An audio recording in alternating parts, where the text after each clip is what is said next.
You ask Tiger to solve. This deals with linear equations with one unknown. The final result is W equals negative 210. Let's solve it step by step. Swap sides. Isolate the W.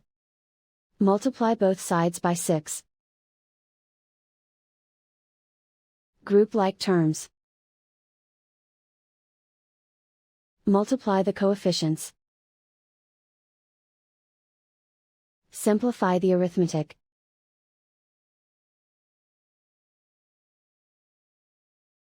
Convert the W into a positive number. Multiply both sides by negative 1.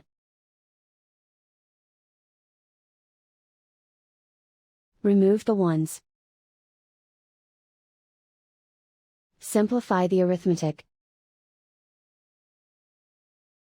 And so the final result is W equals negative 210.